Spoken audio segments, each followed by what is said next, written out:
Hello, hello, hello, and welcome to My Empty Hands, a podcast about the martial arts with a focus on Kempo. As always, I am Reggie Darden, and I am quite overjoyed and excited and all kinds of other great words about my guest today, Mr. Brian Doucette, the host of the most excellent Everyday Martial Artist podcast. So,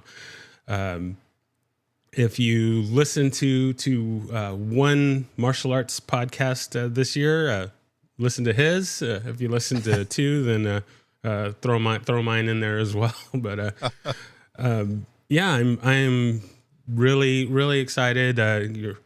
You're a dream guest. I'm going to elevate you to dream guest status, and I'm just excited for you to be on and tell your story of how you got into the martial arts, especially your journey in Kempo. But I know that you're primarily your core system is Taekwondo. But yeah, we will kind of get into all of those things as we go along.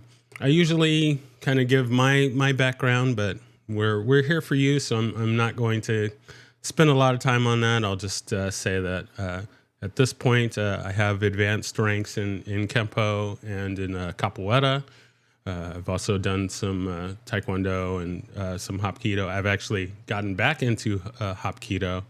Nice. And I've also recently started doing Brazilian Jiu-Jitsu, so I'm staying pretty busy these days, and just enjoying the journey, enjoying the training, and getting to talk to lots of wonderful people through the podcast here. So that's the Cliff Notes version of my story, and maybe we'll get into more as we go along. But yeah, how did the martial arts find you? Where did you get started? And we'll just kind of go from there. Okay, so I grew up in the Midwest in a small town in Minnesota, and with not much to do. A population of about 7,000 people, and as we were talking before, in the winters, really cold. So a lot of time spent indoors, watching TV, watching movies and stuff, playing the old original Atari back in the 80s. But watched a lot of we had a Channel 9 that on Saturdays did their kung fu theater. So watched a lot of the Bruce Lee stuff and the Jackie Chan stuff, and something I always loved. But as you know from hearing my story before, it was never something I thought I could do. I loved watching it, but I thought you had to be like the superhuman athlete or whatever to do martial arts. So I never even considered doing it myself. And that all changed in June of 1984.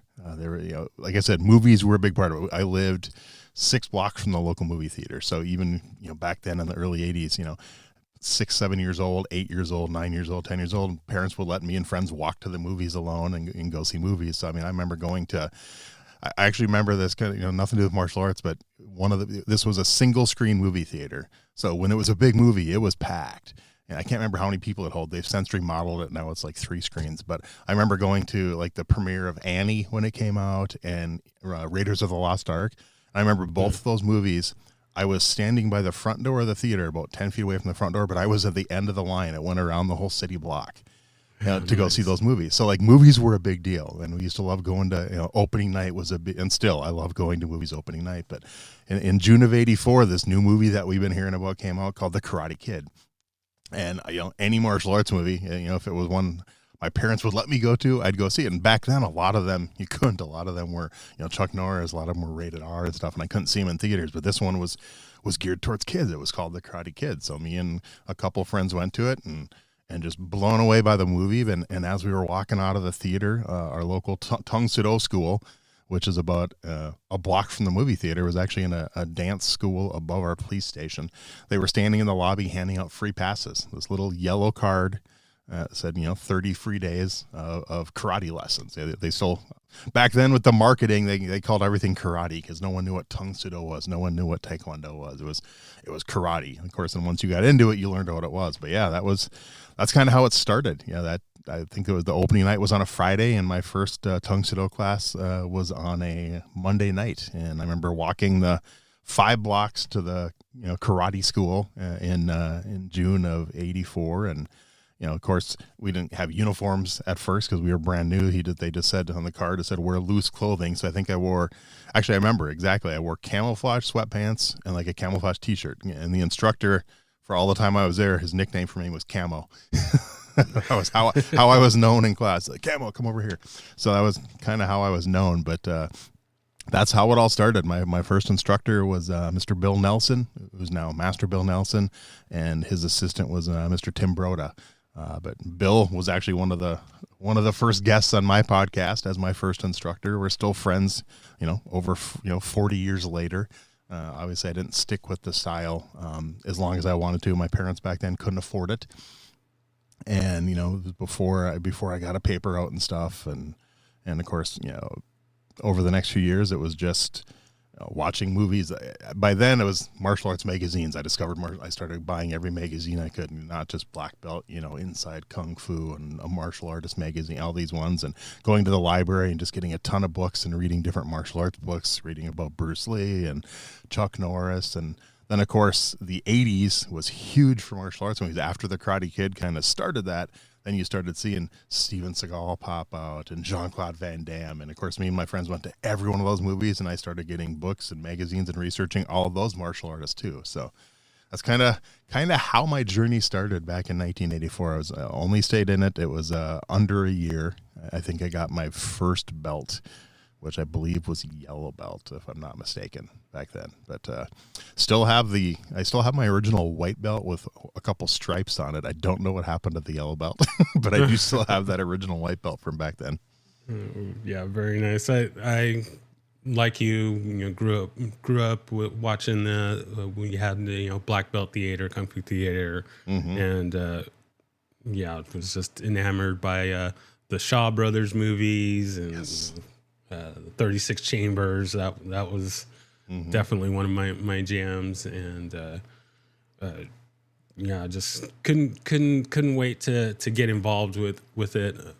With me, now I don't have any hard facts to confirm this, but when I went to my father to try and get into some sort of a training, he would not allow it. He says that he was a bodyguard for Muhammad Ali for a period of time, and he said that some of the other guys that he was working with, they were always talking about karate and martial arts were starting to gain popularity, and he said that the others were always talking about, oh well, I'm learning this karate thing, and I can reach into a guy's chest and pull out his heart and give him the death touch, and talking about all this killing situation, and so that gave him a bad taste in his mouth to martial arts, and so he would never let me join, and just kept begging him, and it took about 15 years to finally wear him down before I could formally start training, but. Me and my best friend, we would just always watch all kinds of movies, and then came the fateful day when we saw The Perfect Weapon, and it was kind of all over from there, and we got all into that. So I can relate. I do like that you remember the first day and what you're wearing and everything. So all the details to that, I'm kind of surprised that I'm not that same way. I certainly remember the first few months, but the exact details of that first day are still kind of cloudy to me. But one other thing that jumps out, and I think back about this, and I brought it up to Bill when I was interviewing him, and he thought that was kind of funny. But we didn't, in class for kicking and punching, we didn't use like padded targets. We actually used X-ray paper. I remember them holding up X-ray paper, and that's what we were kicking to practice our snapping kicks and our punches and stuff. And it was the only school I ever did that in. And like I said, it was a dance school. It was all hard floor, so of course, a lot of falling and bruises and stuff. But I remember that. First time I remember using padded. I think it was probably Shotokan. Might have been Shotokan, or it might not have actually been until I joined traditional Taekwondo, but I can't remember if we used them in Shotokan or not. I know that was the first time we actually used padded gloves for sparring was in Shotokan. Mm-hmm. Yeah, that was different too. Right on. I like it. So after the Tang Soo Do, what was the next? It was a couple. Like I said, my parents couldn't afford it, and by the time I actually got a job and stuff, obviously I had other interests as I was growing older. Another, completely different side of my life. Around the same time as I saw Karate Kid, I also saw a movie called War Games. My uncle was the big movie buff in our family, and he was my godfather also. So he had this huge. He had like 1,000 Betamax movies.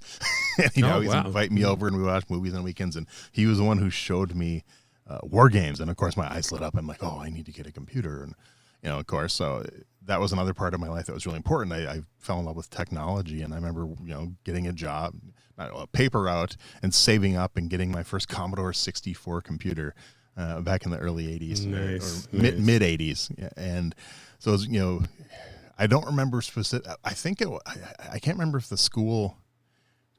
I know Bill ended up, I think, turned the school over to Tim, and Bill actually moved about 30 miles away. So it's like the original instructor I had wasn't there anymore, and I can't remember if maybe that's why. I do remember what it was. It was around the time Van Damme started making it big. It was when I could have actually afforded to pay for lessons myself. And I kind of fell in love with Van Damme and started doing research on Van Damme and found out that his first style was Shotokan. So I was determined, nope, this Tang Soo Do stuff, it was fun, but I want to do Shotokan. I want to be like Van Damme. So I started doing research and found out the closest Shotokan school was about 30 miles away. So I basically made plans. I think at the time I was probably 13 or 14. I said, I'm gonna basically save up for 2 years, and when I turn 16, I'm gonna start driving the 30 miles for Shotokan. So those few years, I still kept saving up money and doing the books, but I focused more on the technology side, and started dabbling a little bit with, which ended up finally leading to my overall to the podcast. I started dealing with kind of like mixing some audio and stuff on the Commodore 64. It had back then, very, very old technology, but it had a cassette deck that would plug into it. And you could actually import music and mess with the audio. So I actually started editing music and editing audio sounds when I was, probably 12 years old in like 1986, 1987. So that got into that. Also got into CB radios because of movies. Nice. So I got into using my voice and stuff and talking. And when I was a freshman in high school, that's actually when I was trying to find a better job. I was working so I started with a paper route, and then moved to the newspaper that I delivered for. Hired me to come in one day a week and unload trucks. That was my first hourly job when I was 12, but I wanted to make more money. So I actually found a job at a local radio station when I was 15. So I started in radio when I was 15, and started doing that to make more money to save up. And it was, going along, 15 years old. And it was about a couple of weeks before my 16th birthday when I knew I could get my license and start driving and stuff. And I'd already talked to the instructor, had went down to meet him, got my dad to drive me down there to meet him, said, I'm going to be joining. And I remember January 23rd, 1990, the day before my 16th birthday, high school gym class playing kickball. And I was on third base trying to get home, and the guy who was trying to get me out threw the ball too low. It hit my feet and tripped me. And my leg bent about 45 degrees the wrong direction and completely blew out my ACL, my lateral meniscus. And I was beyond pissed. I was just devastated because I knew that, first of all, there's no way I was going to get my driver's license the next day. And so it ended up being, I never had my knee completely rebuilt. They wanted to do that, but back then they wouldn't do it while you were still growing. So I was supposed to wait until I was like 19 or 20. They're like, we're going to send you to rehab, and everything, and start strengthening it. And you'll have to wear a knee brace. He's like, you won't be able to do martial arts at all. And of course, in my mind, I'm like, screw you, doc. Like, exactly. Yeah. Exactly. That's not. And then the nice thing about that rehab was it taught me how to work out. I'd never been, I'd never done weights and stuff before, but it sucked. I mean, it was painful getting that knee back in shape because, that physical therapist, like forcing my leg to go straight and forcing it to bend all the way. I mean, I had tears in my eyes many times, but over the next year, my leg got, pretty strong. I still had to wear a knee brace. So it wasn't until was it end of my junior year, beginning of my senior year, before I was finally able, where my physical therapist said, I think you can do this martial arts thing, because I kind of told him what it was about. It wasn't, it was Shotokan, so it wasn't Taekwondo. So there wasn't a lot of the high jumping stuff, and it was a lot more traditional. And he's like, but you have to wear your knee brace. Mm-hmm. So I basically did that most of my senior year. Unfortunately, with my job at the radio station, I couldn't go all 3 days a week like I wanted to, but I was probably going 1 to 2 times a week. And again, only got to my first belt in there because I wasn't going to a lot of classes. But that instructor was Tim Keel from Central Minnesota Karate in St. Cloud. And the cool thing about him, the first time I met him, walking into his dojo, and I'll have to send you his picture, he looked like Chuck Norris. And, nice. And that's not just like a general thing. I mean, legit, he could have been Chuck's twin brother. And nice. And people don't believe me, and I show them the picture, and they're like, "Oh my god!"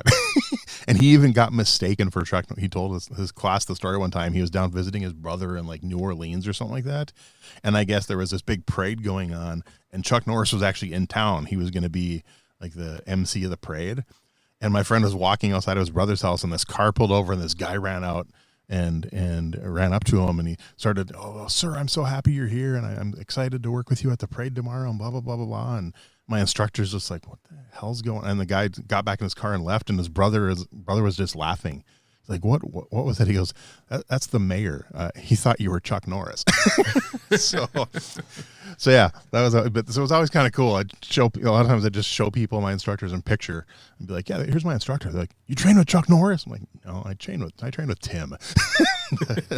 But yeah, that was. I loved it. That was the first time I ever used a Makiwara board, which was cool. I loved that. That was kind of fun to use that, and some of the patterns were very similar. A lot of martial arts, they're basic patterns. At least the Japanese, the Korean ones are similar. So I picked it up fairly well.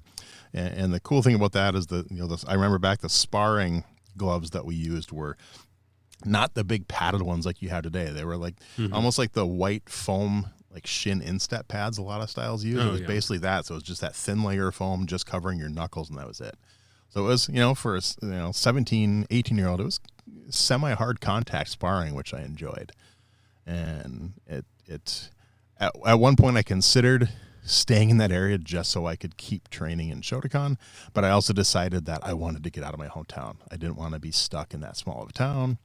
That's the only reason I went to college. And I decided to go to college up near, and I purposely found a college that had a martial arts program. That was one of the reasons I picked it. I mean, also I knew the school because my sister went there and stuff. But it's called Moorhead State University in Moorhead, Minnesota, right across the river from Fargo, North Dakota. And it was they had you could take Taekwondo for a credit. So I took other classes in Taekwondo. And then when I was up there, I found out from another student that there's 3 colleges up in that area, in the Fargo Moorhead area, and they have back then they had a tri-college system, so you could take classes at other schools, even though your main school was that one. And I found out that the local school about a mile away called Concordia College had an Aikido class. So I went and met that instructor and found out that he wasn't a black belt. He was second Q, and he basically did the class for himself. He wanted to keep training, so he was teaching other people. And it was 5 days a week, Monday through Friday at 7 a.m. So, which... for a college student, getting up at 7 a.m. 5 days a week, not the easiest thing, but I did it for about 6 to 8 months and got up every morning, got thrown around. So, for about 6 to 8 months, I was doing that and Taekwondo at the same time. And to back up a little bit, I think it was in 1990, 91 when Perfect Weapon came out. When I saw that movie, I made the decision then that at some point I'm going to find a way to train in American Kempo. And of course, I looked, there was nothing in Minnesota at the time. So I decided I was going to go I'm like, I'm going to go to California. I'm going to train with this Jeff Speakman. I'm going to find the guy from the movie and train with him. And of course, right after high school, I just couldn't afford it. I couldn't afford to move to California and stuff. So, but the plan was there. And so I did, like I said, I did the Aikido for about 6 months, 8 months. And then the Taekwondo was fun, but I found out later on it was a kind of a watered down version just because it was such a big class. The instructor just felt he couldn't teach everything that he did in his regular dojo to everyone. So like I said, I didn't find this out till years later, but the other thing was this instructor, and I know you probably know where this is going from here in my show, but he was very much into competition. That's all he cared about. He didn't care about safety. Like he didn't provide safety gear for students. Like if we weren't willing to buy it, it didn't matter. He got in trouble for this later on from the college because students were getting hurt in class and stuff and everything. And he was an asshole. I mean, to put it bluntly, he was not a nice guy. And I'm surprised I put up with him for 2 years. But he drove me to the point that I hated martial arts. After about 2 years, actually it was just under 2 years. Well, technically with him, so about 18 months with him, because I trained with him the first 9 months of school, and then I went back home for the summer and actually went to a Taekwondo school about 30 miles away in Brainerd, Minnesota, with a gentleman named John Ingham, who's also a former guest. He was one of my first, I think, 30, 40 guests. And John, another one I'm still friends with to this day, and he was a great instructor. And at the time, they were connected in the same organization. The grandmaster who brought Taekwondo to Fargo, Grandmaster Mu Young Yun, who's now a 10th degree black belt. He's since retired. But he taught all these guys. He was their instructor. The Northwest Martial Arts Federation or Northwest Black Belt Federation that he founded and stuff. But kind of like the same thing that happened in Kempo when Ed Parker died. Now, Master Yun didn't die. He just retired. But the fight for the power, the politics, that kind of ruined it.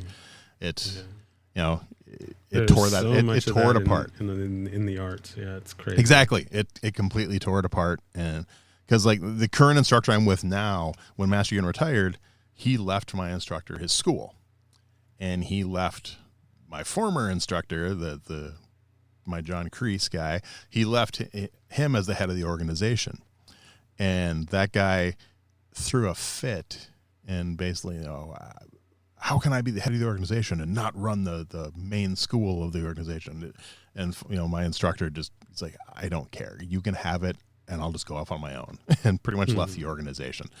But yeah, like I said, it got to the point where I was going to quit martial arts and give it up. I hated it that much because of this instructor. And luckily, one of the other students in class saw that and approached me after class one time and said, you need to check out this other instructor in town. I think you'll really like him.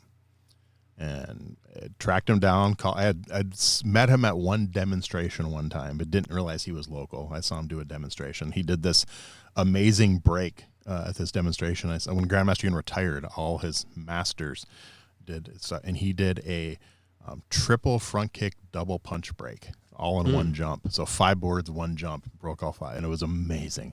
Nice. Cool, yeah, so cool. I actually have it on video from his 5th degree black belt test way back when. Nice. But yeah, so I went over and met him and watched his class and joined the next day.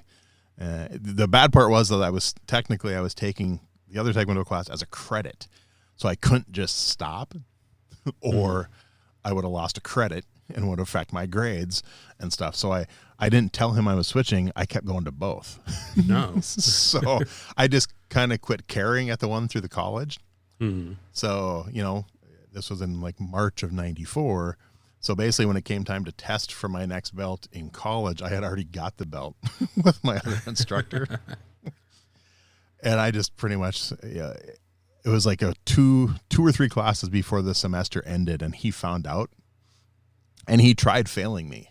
And I went to the dean of the school or whatever, and they wouldn't let him. They're like, no, he's been to every class. He's done what it doesn't matter. You can't stop him from going to another school, which back then a lot of people thought that, because when he found out I was taking Aikido, he had tried to stop me too.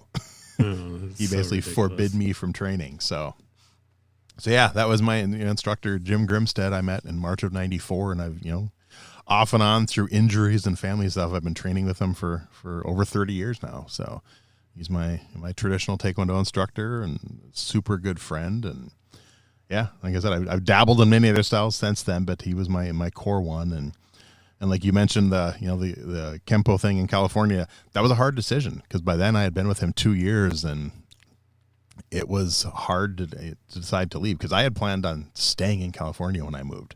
I'd finally decided to go. Had actually got engaged before that, made the plan. So I was going to go out there, get established, get a job, potentially open a school and start teaching or whatever. And then after we got married, my wife would join me and come out there. And so, yeah, I moved out there. And at the time, in summer of 96, Jeff Speakman had a school in Victorville, California, and had chatted with him, 6-8 months before, and said, "Hey, I'm going to move out there," and blah blah blah blah blah. And of course, by the time I got there, he had moved to another location. I had already got a job secured and everything. He had moved up in the mountains closer to Lake Arrowhead, and left that school to 2 of his students, Jim and Deanna Diggs. So unfortunately with my job, I couldn't train full time with Jeff. So I went up to his school a few times here and there, but then I had most of my training with the Jim and Deanna Diggs. And then when I got a new job closer to Los Angeles, I also did training with Larry Tatum too. So it was kind of the 3-way training there. And I was out there for about a year. But yeah, Kenpo, I remember originally reading about it just in Black Belt Magazine. Didn't know much about it. Remember seeing when Kenpo Strikes video advertisements for the videos, but I couldn't afford to buy the video, so I never knew what it was. Until Perfect Weapon, I didn't know what it was. I read about this, this amazing self-defense system and everything, and seeing that on screen for the first time just blew me away. I'm like, I have to learn that style. I really do. Yeah, no, so, I can totally relate. When me and my buddies watched Perfect Weapon, we just were completely enamored, and if it wouldn't. Had I not noticed that the sign on the school said Kenpo, we wouldn't have known what that was. But I remember my friend looking at me like, "Oh man, like what is this?" And it's like, "Oh well, I remember in the beginning there was a sign that said Kenpo, so I think that's what this is. So we need to get involved." And we found a school, and he got to join. I guess about maybe 6 months, a year before I got the okay to join. Okay. But I was at the school from open to close. I was watching every class. I was there every single day. And so by the time I finally got to officially sign up, I kind of already knew the Orange Belt curriculum fairly well, and now there's I think the statute of limitations has passed, but my friend was sneaking me off some information when he wasn't in class. So I got a little informal training before I officially got started. But well, I do remember at the very end of the movie, right before the credits start. It comes up and it says this film is dedicated to Ed Parker in the spirit of Kenpo karate. That's what I remember seeing that. And as soon as I'm like, oh, Ed Parker, I know that name because I had read about him so many times.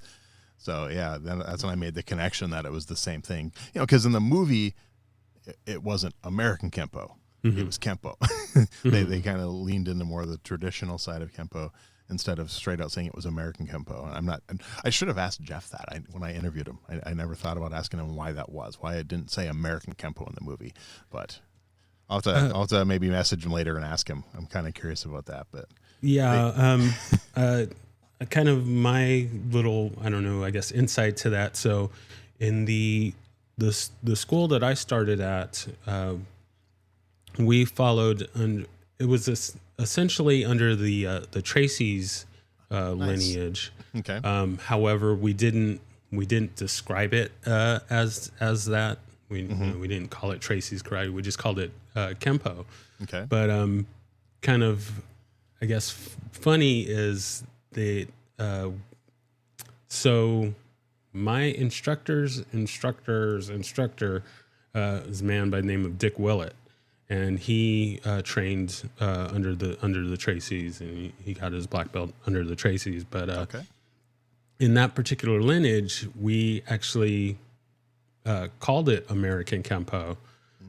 Well, or I should say it did become known as American Kenpo. However, that naming of it came at the same time that Ed Parker started calling it American Kenpo. Okay. And so there, I'm forgetting who it was that I was talking to, but they were mentioning being at a tournament, and talking with Ed Parker, and it was like, oh well, like we were doing this American Kempo thing, and Ed Parker was like, oh well, like I'm calling my thing American Kempo, and it's like, oh well, we didn't know, obviously the internet and everything were not big back then, so Yeah. Nobody, you kind of knew what each other were doing, and so there was a kind of there wasn't a fight or anything about it, but it was just like, oh well, we're both using kind of the same name, and since then I guess my kind of association or that lineage is now the Southern California or California Kempo, and not don't really go by the American Kempo, but Okay. that was. It was kind of funny that it's like, oh, well, we kind of came up with the name at the same time, and Nice. so that's my understanding of it. Anyway. Okay. But, Yeah, it's one of one of the biggest regrets is I never got to do more with that. 'Cause, I mean, I have all of the Larry Tatum training videos. I have the When Campo Strikes. I have his curriculum videos, but I've never found a friend that wanted to learn it enough to train with me consistently. So it's like you can only do so much on yourself. With video, you have to have a good training partner. Unfortunately, that's So kind of the a little bit of the situation that I'm in. So unfortunately, my the school that I'm training at, or the instructor that I'm training with, had to close his school in December, and so we've been just kind of doing private lessons so far. That's cool. And but I definitely need the body time. Yeah. Makes a difference. It really does. And I'm kind of like you. You were talking about how you were there open to close, back, I started with him in 94, and by March of 94, and by the end of 94, early 95, I had made enough friends there, and found out one of the friends who was one of my best friends now, the instructor actually gave him a key so he could stay late. He could come in early, whatever. And he's like, do you ever want to come in? I'm like, yeah, here's my number. And so he had class at the time 6 days a week. And, most nights we were there, we'd stay 1 to 2 hours after class if we weren't working.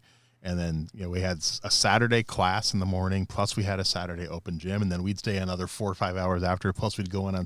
There was a time for probably about 2 to 3 years where I was there 7 days a week, a minimum of 5 to 6 hours a day. And I loved it. As far as my martial arts journey, those couple years were some of the best of my life. We had so much fun. There'd be a group of, at any given time when class was done, there'd be anywhere from 2 to 6 or 7 of us just staying after and working on different techniques. Or we'd see something in a movie that we liked, and we'd go and try to perfect that, or we'd just work on sparring techniques, or just our regular techniques, getting ready for belt tests and stuff. And it was so much fun. Yeah, it's so much fun, and I still keep in contact with a few of those guys, and I've tried to get some of them. Hey, you want to go back? Actually, the last time I re-injured my knee, the gentleman who, if I do decide to ever get that completely rebuilt, the orthopedic surgeon who's doing it is one of those guys who came with us on the weekends. He was one of the black belts back then that we were always training with. So yeah, he knows what I've done and what I went through and stuff, and yeah. Like I said, moving back was hard, but at the time, my wife, her fiance, the few times she came to visit, she hated California. She didn't. She's like, I will not live here. It's too busy, too many people, too whatever. She did not like it, and she's like, if we're gonna get married, you have to move back. So that ended my Kempo journey there, unfortunately. So you moved specifically to California because of Kempo? It wasn't that you already were looking at another job or something like that? No. I mean, at the time I was working for Walmart, and I knew I could transfer to a Walmart. Okay. No, the only reason I went was for Kempo. That was the whole sole reason. I mean, at the time, I didn't really know when I made the plans, I didn't really know anyone out there. By the time I moved out there, I had 1 or 2 friends that had since moved out there, so I knew some people and stuff like that. But yeah, the whole reason was Kempo. It's because of I don't think there might have been a Kempo school in Minneapolis at the time, but if there was, I couldn't find it. Not that at least it wasn't the Parker lineage which I wanted to do. Mm-hmm. So gotcha. No, it was all about that. I mean, if I would have known if that Jeff was going to move his school, I would have made different plans or something. It went a different direction. Who knows? But it was nice. Like I said, I got to train with him. I got to train with Larry. Hold on one sec. Hey, No problem. sorry about that. Dog just freaked out. Oh, Sorry. no problem. Yeah. I've got a couple of dogs, and they usually like to chime in when I'm recording, and it's like, I think he really? just heard a noise upstairs, so he decided he's like our huge dangerous 17-pound watchdog. So he has to show his dominance when he hears a sound or something like that. Oh, But, yeah. No. The whole reason was American Kempo. That was it. I mean, that was why I moved. And honestly, like my current instructor that I'm with now, that I've been with for 30 years, I've had a few other options to move to other areas, and those are ones like my wife. I don't think she would move, but it's one of the main reasons I've stayed here is to stay with that same instructor. It's like when you, nice. as any martial artist knows who's been doing it for a long time, if you find a good instructor, you stick with it. I mean, it's because great instructors are hard to find. There's a lot of good instructors. Great instructors are hard to find. It's I'd still love to learn American Kempo. At one point I remember Larry Tatum told me he had a black belt up in Winnipeg, which is about 3 hours from here, I think. It's straight north. Mm-hmm. And I remember talking to him a few times through email and trying to convince him, like, hey, if you'd ever want to drive down here, I'd pay you. You can crash at my house and stuff. And it never worked out with his work schedule and stuff. And at one point I found a local instructor who started advertising he was Kempo, and went and watched a few like seminars and stuff, and it didn't look familiar to me. It didn't seem right, and went to a demonstration he did and videotaped it, and actually went up there and took part. And I remember I sent the video to Larry Tatum. I said, hey, I found this local guy. He claims like a 6th degree in Kempo, and sent Larry the video, and Larry responded back to me like an hour later, excuse my language, but he's like, I don't know what the fuck that guy's doing, but it's not Kempo. So super nice guy. I just decided not to train with him. Like I said, super nice guy. I just, no, if I'm going to train with someone, I'm going to confirm with either Jeff or Larry that they're legit before I do it. Yeah. Because if I'm going to learn Kempo, I'm going to learn it the right way.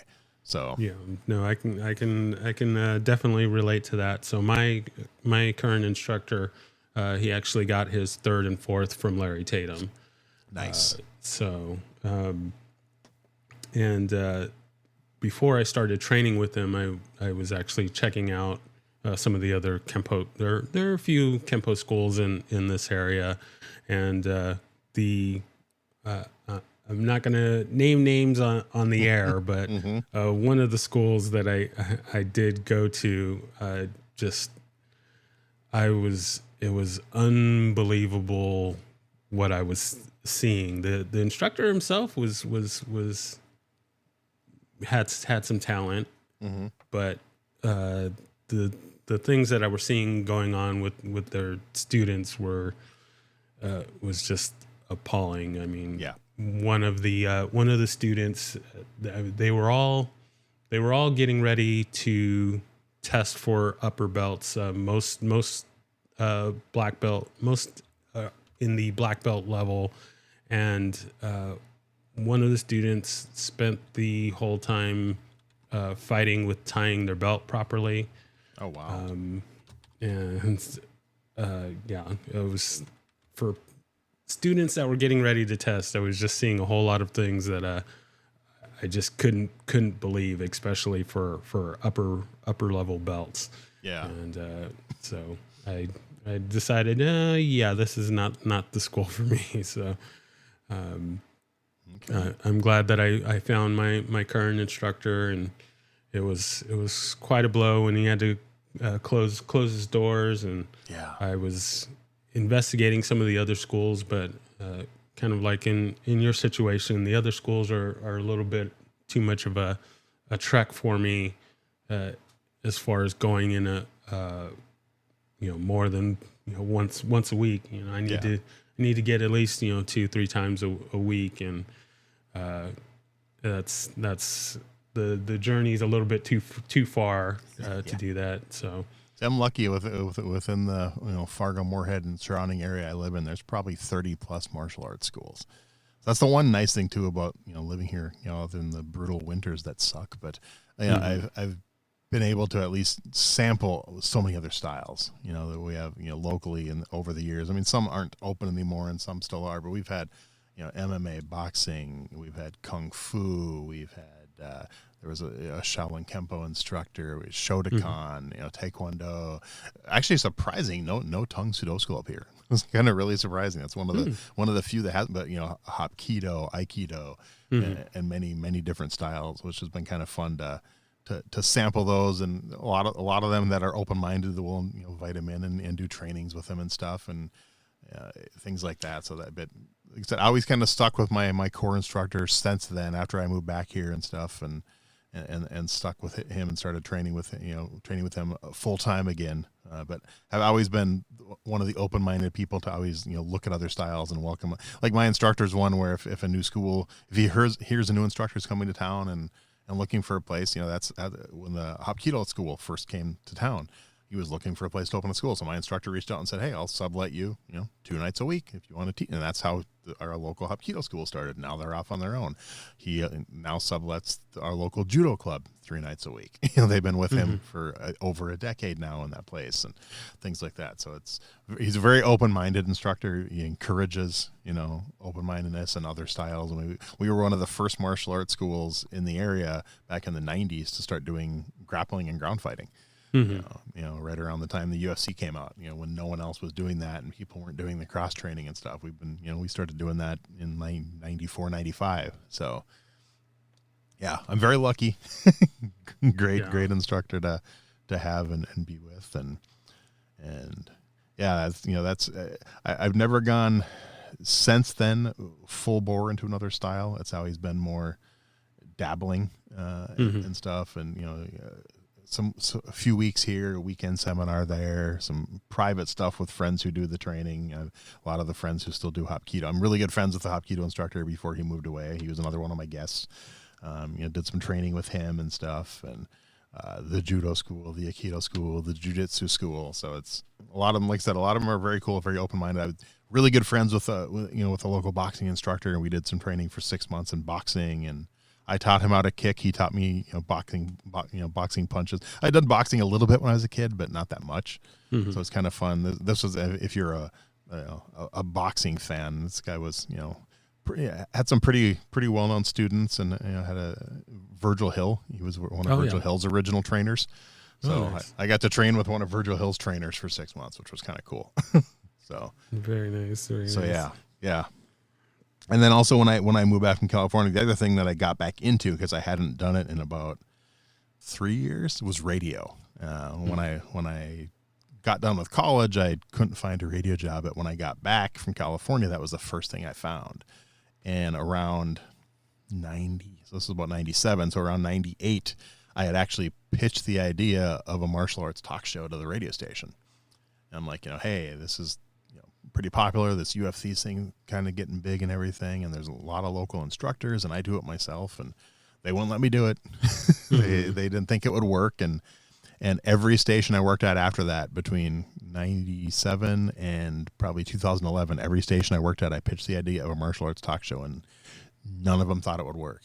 They didn't think people would listen. They didn't think it was something people cared about, and so kept doing my training, kept working in radio, and then it was 10 years later when I finally launched the podcast. So that makes me think about anytime a martial arts TV show would come on the air, and I'd see it and I'd get all excited. Ooh, martial arts TV show. And then my next thought would be, well, this is not going to make it past one season. Yeah, I know. Maybe great, but just there's never enough love for martial arts shows, and with the exception of Walker, Texas Ranger, and Highlander, not many have made it. I mean, Cobra Kai obviously now, but I think Into the Badlands with 3 seasons. But the shows like that, Martial Law back in the 90s was 2 seasons.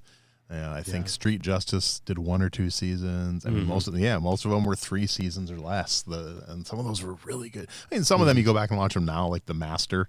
Man, that was cheesy. It was really cheesy. But when you were 10 years old, that was amazing. So it's and a lot of it's marketing, because I mean, obviously, martial arts movies do great. So in Cobra Kai, that obviously has the nostalgia going for it. That's one reason it's been so successful. It's because of the Karate Kid movies. But I think the writing on it though is really good and really kind of fleshes out the characters, especially for me. Johnny Lawrence is kind of my spirit animal, and nice. I love the way that he's kind of stuck in the 80s and is.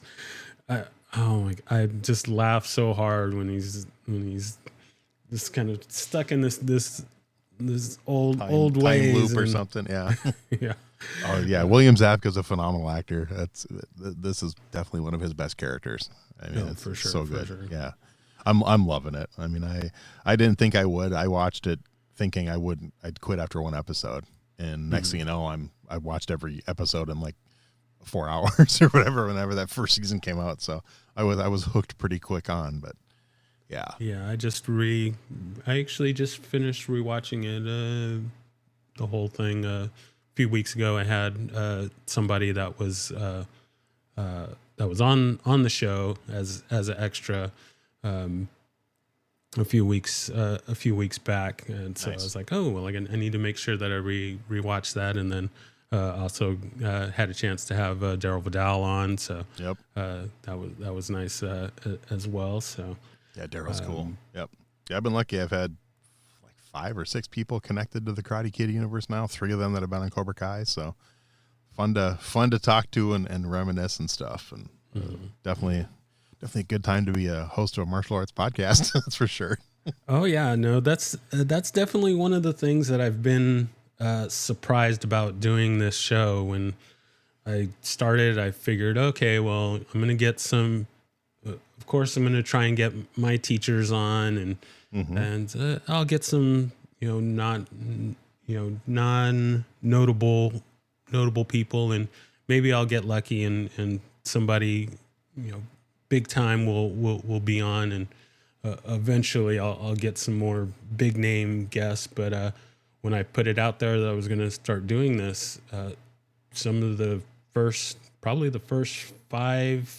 5 to 10 people that agreed to be on are notable names in the world of Kempo. And nice. I was like, holy crap, this is there's no way this is gonna happen. And but everybody's been really fantastic. I've only had two no's as far as people that I've asked, and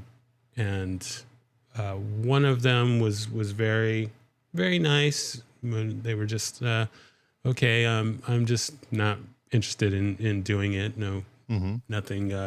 Nothing with that. And then the other person was still very nice, but a little less thrilled. Actually, they had agreed to be on originally, but they saw a post that I made on Facebook, and they were decided, no, I'm not going to do that now. So I've had it happens. Two no's in over 200 episodes. So sometimes you get pretty lucky, and you never know. I mean, and the thing is, the big names are great, but some of my best episodes and some of the highest rated for my listeners have been the unknowns. Oh yeah, the instructors down the street and stuff, and things like that. So it's, like I said, the big names are good, but if you can't get the big names, don't worry, because it's the real people, the stories that people really want to hear. I mean, I think three of my most popular episodes are people that no one's ever heard of.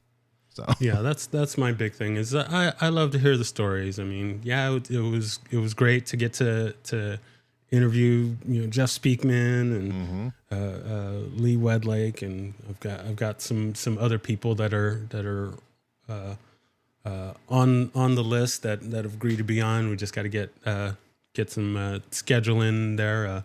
Mr. Larry Tatum, I'm sorry, I'm going to call you out here, but he's agreed to be on. We just haven't got him scheduled yet. But Nice. Yeah, I've just been kind of blown away by some of the people that I've had on. But I just love hearing the stories, and so many of the stories of how people get involved or make it their life. I've been surprised by how many people have made the martial arts their life, and they either weren't even going to be a part of it, or they were just they got drugged to a class, and then the person that drug them to the class stopped training, but they kept with it. And I've just been blown away by how many of those kind of stories have that people have. And I just love it. Yeah. Oh, I completely agree. And like I said, that's why those, because a lot of the big name people, most people have already heard their stories. Mm-hmm. Mm-hmm. So that's why it's the unknown ones that are getting super, super popular. I mean, I've had, one of my favorite ones is my episode 120, a local instructor, a Shoshu instructor named Alexis. And she didn't even want to come on. She was like, "Oh no, no one. I've never done that before, and no one cares about my story."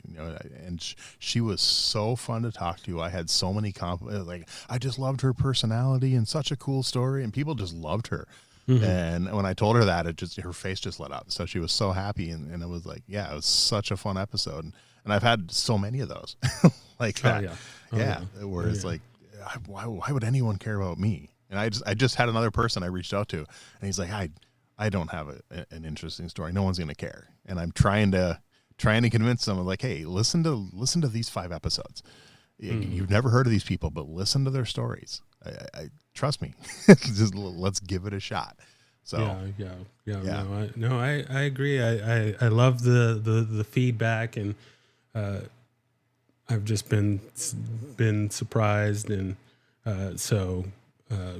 one of the our mutual guest, Sensei Deval Hamilton, when I had him, or when I reached out to him, and he was excited to be on, and since then I've been to his school a few times, and some of his people have kind of come up to me, and they're like, "Oh, well, like, we listened to the episode, and we're so happy that he got to do it, and getting that name out there, and it wasn't just because he's their teacher. It was good to just hear the story, even if they didn't know him. So yep, been pretty excited about how that's all. And that's all gone the down. Cool thing with having a show like I have and having a show like you have is that 99% of your episodes aren't date sensitive. You're not doing it to like promote an upcoming movie or something like that. So 99% of your episodes, if you're still doing this like me 3, 4, 5 years later, I get listeners all the time where like, I just found your podcast 3 months ago, and I've listened to all 200 episodes in the last 3 months. Like, people will go back and listen because it's not, like a lot of podcasts, it's focusing on like current events and stuff. So if people listen to it a month after it came out, it no longer makes sense, and people don't care. Where these are stories. People are going to care.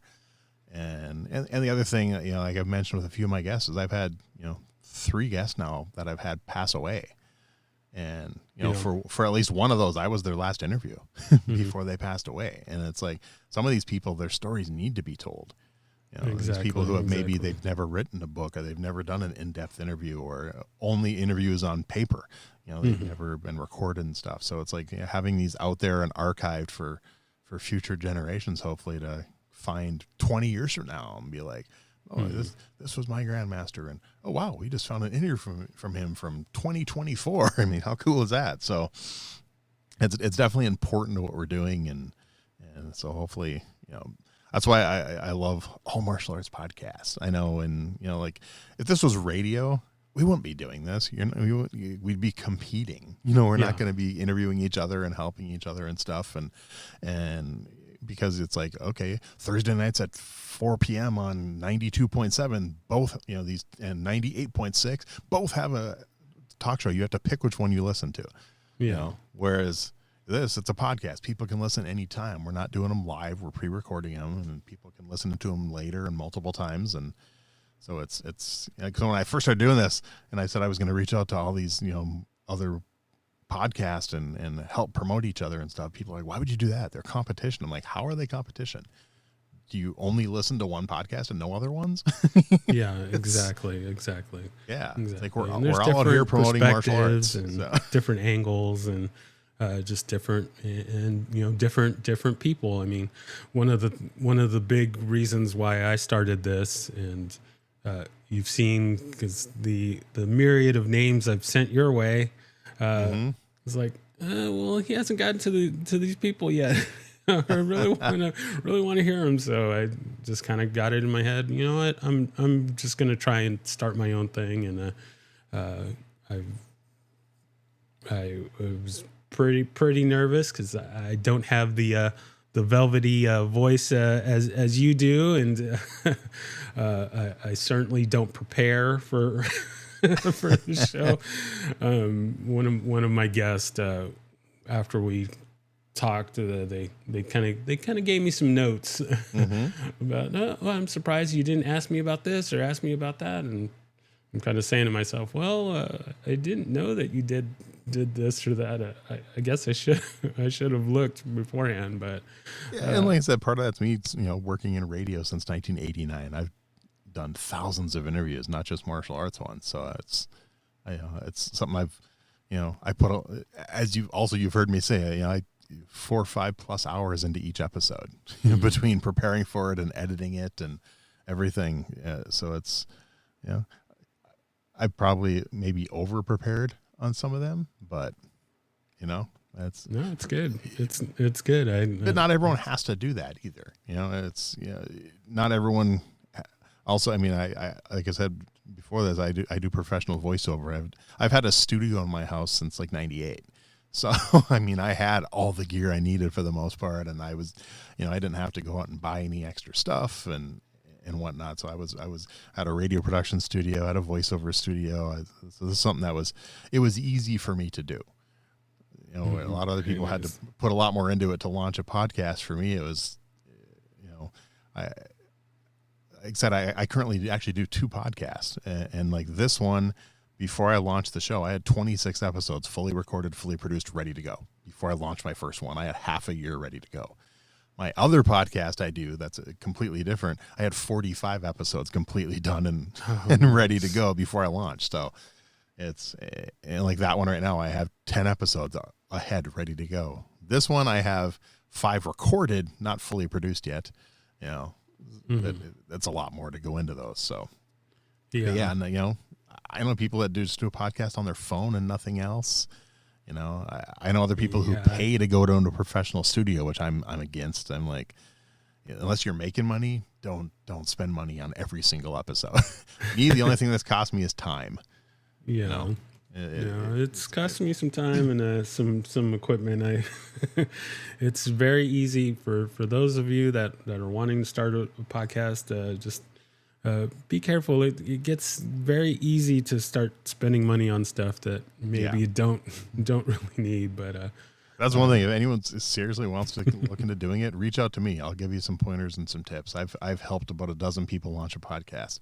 You don't have to spend a crap load of money. If you want to, you can, but you don't have to. I mean, I've helped people do it for as little as maybe $150, and I've had people spend well over $1,000 to get into it. So, there's everything in between. Like I said, you can do it just on a phone. You can literally start a podcast for nothing, and obviously if you're going to go after, some big names and stuff, you want it to be a little more professional. You want to put at least some money into it and have some professional gear and stuff.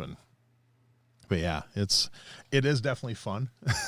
I love doing it. And as long as the guests keep saying yes, I will continue to do the show as long as I'm able to. So I like it. You definitely have a listener from me. I've been enjoying all the episodes and trying to go back through some of my favorites. And that's the only bad thing with me is because of my schedule. I don't even get to listen to other podcasts. I used to listen to 3-4 different podcasts a day, and now all that time I spent listening to other podcasts is just working on mine. So like, maybe once or twice a month, if I'm driving more than 20 minutes, I'll actually get to listen to another podcast, but it's rare. And I feel bad about it. I just don't have the time to sit down and listen to an hour podcast. And I feel horrible about it because I have a lot of friends that do them that I've never listened to or barely listened to just because of my schedule. Because, I have a full-time job on top of it. I work in IT. I have, like I said, 2 podcasts that I currently do. I do professional voiceover work. That's my side hustle, and that takes a lot of time. Plus, I do professional sports announcing. I'm a stadium announcer for local sports teams. So I do that a lot. I do multiple sports at different colleges and high schools in the area and everything. And so little to no free time. Oh yeah, no. And right now, any totally extra free time I find, I'm trying to go into the gym and start getting back into training in a more regular basis. So. And the same thing with reading books. I mean, as you've heard me say many times on my show, I used to read a book a week. And I've read like 2 books in the last year, maybe. So just because of the free time. Oh, and I'm not complaining. I mean, I miss doing that stuff, but I also love doing the podcast. No, I'm right there with you, doing multiple martial arts and then my job and then doing the podcast, and then I also wanted to get some more reading. So now, having interviewed people, it's like, oh well, I've got this book, and so then I get the book, and I've still got all these books that I need to finish and get to, and don't know where to find the time for everything, but just trying to make it work as I can. So, yeah, that's the thing. I have probably right to my right, I have a stack of about 22 books that I've either been given or bought from my guests that I haven't had a chance to read yet. So, a few of them I've started and got like a chapter in, and then I start editing again and put it aside. I'll pick it up later. Like, geez, I just got another one on Friday. I just got another book in the mail on Friday. And I'm like, I bought a book yesterday. So my the Kempo group that I train with, we got together the other day, and someone brought up, oh, well, we should do like a book club, and there you go. So there's I can't think of the title right off the top of my head, but it's like, okay, well, yeah, let's do that, and so. Like, I don't really have time to read another book, but I went ahead and bought it. A few of my listeners have asked me to actually publish the list of, because one of the things I ask my guests is their favorite martial arts book, and actually go and publish the list on the website. So that's another project that I'm working on. Hopefully sometime in 2025 we'll have it out there. I had started on it about 2 years ago and actually have the spreadsheet with up to like the first 70 guests, and then I just got too busy and kind of forgot about it. So now I'll have to go back and re-listen to at least the end of like 130 episodes to get that spreadsheet going. So that's the other thing, is I don't know if I have time to do that, but plus I'm working on a promo video for the podcast. My instructor said he's going to let me at his next tournament set up a table or a booth, and I was just going to have like a TV with a promo video highlighting some of the most popular episodes and popular guests, like Cynthia Rothrock and Tom the Dragon Wilson and things like that. So people can see that and they actually see their faces and some of the movies they've done, and hopefully get more listeners that way. So always working on different ways to try to grow the show. And I joined a podcast network. That's one thing.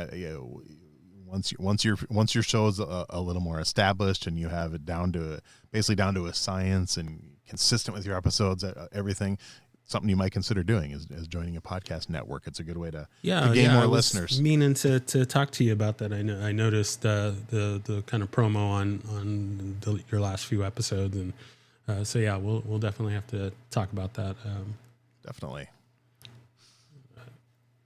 And yeah, I'm just enjoying the show and looking forward to all the wonderful guests that you have coming up, and just hearing the stories and learning about all these great folks is a joy for me, and all your listeners, I'm sure are enjoying it as well. So, hey, I appreciate it. Seriously, I do appreciate all the referrals, and I do plan on getting to as many of them as I can. I also have another list I'm going through, and so I probably have a list of about 50 different suggestions from listeners and guests that I need to reach out to and research and contact and try to get stuff set up with. And so, yeah. Okay, good to know that I'm not the only one sending them to you. Oh, no, you're not. I mean, yeah, after the first probably 30 some guests that I had, 90 some % of them have come from referrals. It's a lot of them are from former guests. Guests like, oh, you should talk to this person. You should talk to this. You should talk to this person. So it's, I've had, one guest that has, Mr. Francis Pineda, that has probably directly or indirectly sent me at least 30 different guests. So yeah. It's very nice. Nice. Very, very cool. And I still have another two, at least two more that he sent me that I'm going to be hopefully interviewing in the next month or so. And yeah, referrals were good. It's just like kind of when I worked on radio requests, song requests from listeners. I mean, one of these I had a 1 hour radio show on a station, and the station didn't think the show would do well. And it was averaging 20 requests a show for a 1 hour show. So wow. I literally couldn't get to all the requests in a 1 hour show. I never had to plan what songs I was going to play because I knew I'd play one song and I'd start getting phone calls. So it's the same type thing, it's, and obviously, nice. The one tip I will give you is, especially when it's people you haven't heard of, is guests pitching themselves. Like, oh, I should be on your show. There's nothing wrong with it. And a lot of times it works out really well. But I've had a few where the guests have pitched themselves and like, no. Yeah. So it's I've went into martial arts message boards and say, hey, who would you people recommend? And there's always one person I would recommend myself. And usually you're looking a little more into them, like, yeah, no, little too cocky, a little too into themselves. But I've had a few that have recommended themselves. They've been good. And I had some person, hey, I heard your podcast and I just released this book, and those are good ones, but it's just someone who's like, hey, I think you should interview me. Not necessarily who are you, but definitely get someone like that. Do some research. I highly suggest that because it could backfire. Oh yeah. I mean, out of my 200 plus, I have maybe, honestly, I probably have 2 interviews I wish I went to published. But at the time I had to, or I would have missed a week. I wasn't ready with another episode, and by the time I finished editing it, I'm like, man, this person wasn't a good interview, and I've had 2 out of over 200, so that's not bad. Yeah, no, that's pretty good. And one was very, very, very early on, and part of it was probably me not finding my complete groove yet, maybe. But like I said, just 2 off the top of my head where like the guests just weren't good guests. So one that didn't feel like they just wanted to be there, and another one that was only there to sell something, and that's the only reason they were there. So, I would definitely give that bit of a warning for guests. So it's try to find, if you've never heard of them, try to find other interviews they've done and see how they do and stuff. And Gotcha. Because that's a big part of it. Because some people just are not good at interviewing. Yeah. And some people who are the most worried about it and don't think they're good at interviewing turn into the best interviews. So no, I can definitely relate to that.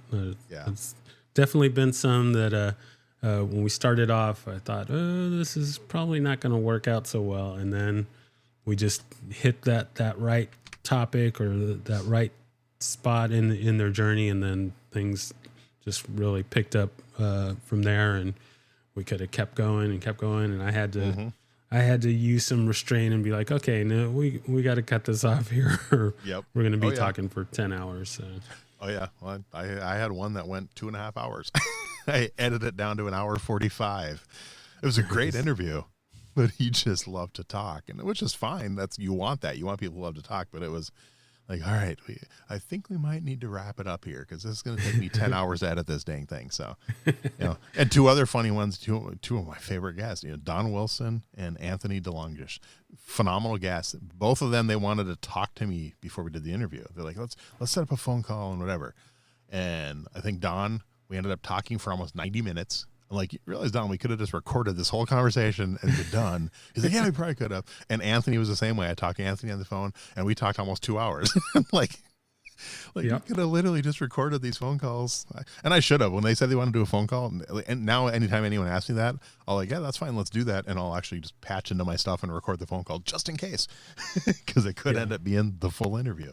Hasn't happened yet, but at least I'm prepared. So Yeah, I've definitely had a couple of people like that, and I'm gonna have to start getting prepared for that sort of situation. So nice. I think Larry, we talked for 15 minutes beforehand, and then we did the interview the next day. So nice. he'll be a fun one. You'll enjoy talking to Larry, I think. He's a really fun interview. Super nice guy. Yeah, I'm very, very, very much looking forward to that. All right, so we're going to, just like with talking about the guest. I mean, I could talk to you for days on end, and we'll definitely have to do multiple parts in the future. But we're going to go ahead and move to our lightning round here, so we can close in on wrapping up. I'm jealous. Not really sure the word I want to use. I guess I'll say jealous, and but I've restrained myself from stealing all of your wrap up questions, because you have just the best ones. But we'll stick to mine, and we'll do yours maybe at another time. But all right. So my first question is, do you have a favorite technique? And we don't have to limit this to Kempo since you've done other. Probably other not a things. favorite technique, but I have literally just talked about this yesterday because a friend was retesting for their 4th degree black belt, and I was talking with another master who I hadn't seen in a while, and talking about how over the years my favorite kick has changed, and for many years, from probably 95 through probably about 2010, it was a technique we have in Taekwondo called a jump spinning knife foot kick. And that was it was my favorite kick, and it's supposed to be lightning round, but a really quick funny story about that. When I was at a school in California, when I was training out there, and one of the assistant instructors was doing a private lesson with me, and 2 young gentlemen came in to watch the lesson, and she was talking to them. They're like, well, we're deciding between this and a Taekwondo school, and she kind of immediately started insulting Taekwondo, and she's like, well, Taekwondo and not really good for real stuff like Kempo is, and blah blah. Like, look at this gentleman. He's done Taekwondo for a while, and she holds up her hand. She goes, "Show me your best kick." And I'm like, "Well, can you please get a pad, ma'am?" She's like, "No." I'm like, "Just humor me." So she goes and gets a hand target, and I did my jump spinning knife foot, and the pad like flew off her hand, and she's like, "God damn!" and shakes her hand, and the kids got up and walked out. So, which was kind of funny, but and I think just getting older, and because of my knees and stuff, not being able to maybe jump as high, it switched to a jump turning side kick, and that's been my favorite one for probably the last 10 to 15 years. I love that kick. I've done breaks with it. It's one of my most powerful kicks. So that's definitely my favorite one. So nice. Yeah, I like that. Very nice.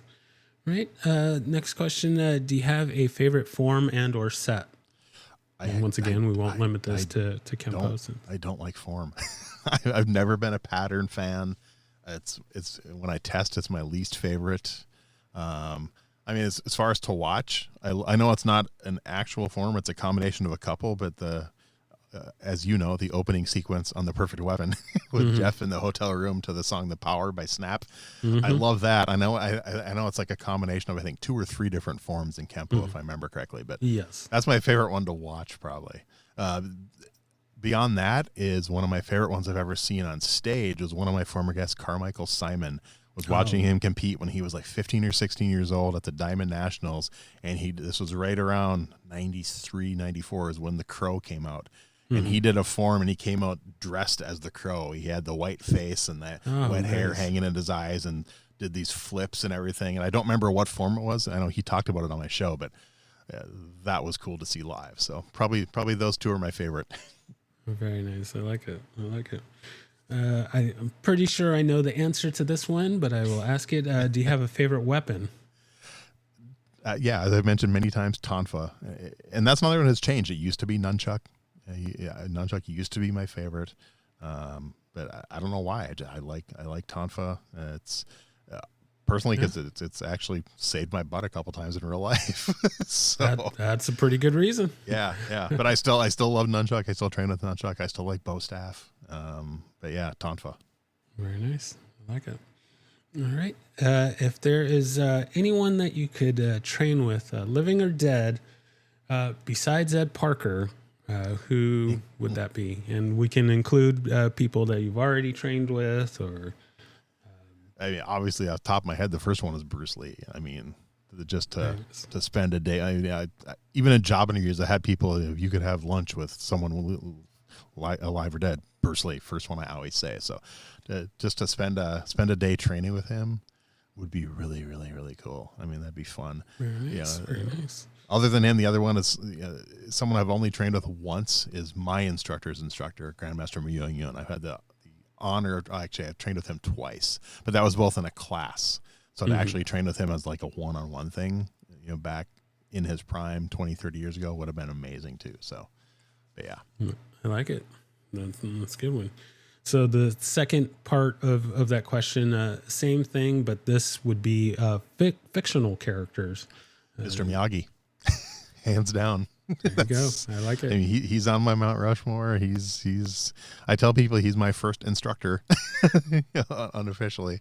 I don't think my real first instructor Bill likes that, but Mr. Miyagi, he's the reason I got into it. So definitely. Very nice. I like it.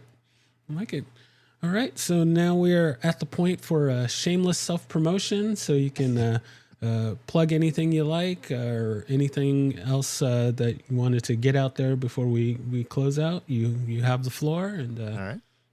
Well, definitely invite people to check out the podcast. They can, any podcast app, it should be on there, called Everyday Martial Artist. You can also go to the website, everydaymartialartist.com.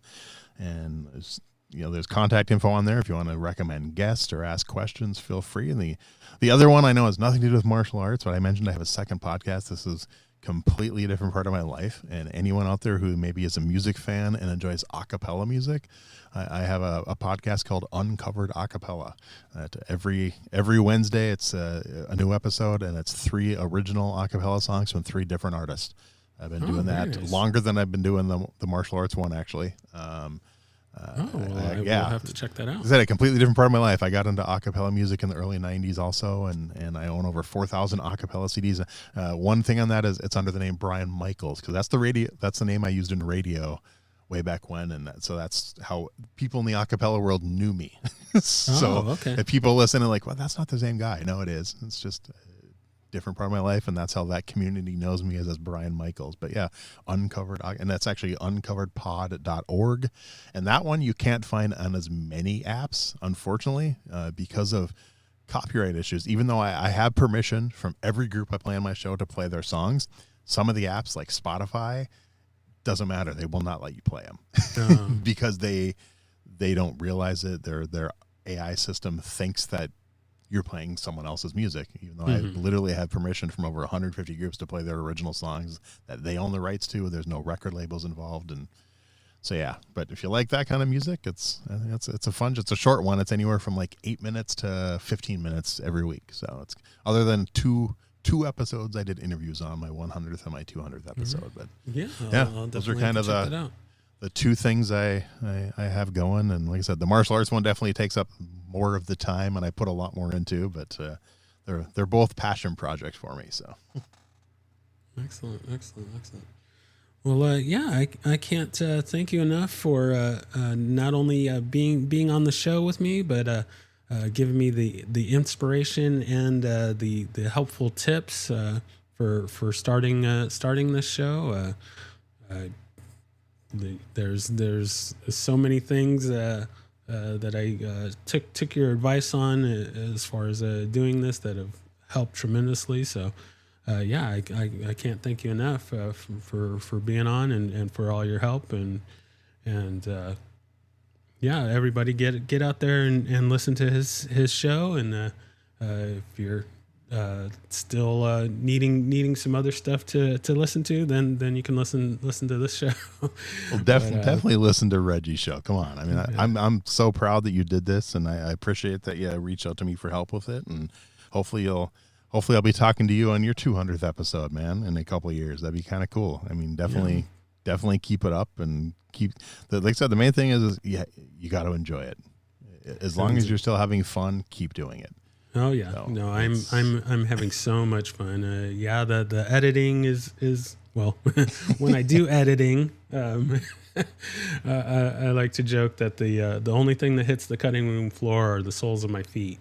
So see, I'm the opposite. I love editing, but I also, like I said, I've been doing it for 40 years. I love editing audio, and that's one thing I definitely take the pride in, and even when I worked in radio, I want it to sound good. And I've had many of my guests tell me that it's the best sounding podcast they've ever been on, which I take pride in that, and that's something I take seriously. And but a lot of people don't have 5 hours of free time to edit a podcast. So exactly. That's the thing. It's all good. All right. Well, yes. Thank you again, and I can't wait to get this out for everyone to hear. I will let you know when I have it ready to go. But thank you so much, and we will talk soon. All right. I appreciate it, Reggie. Keep up the good work. All right. Thank you.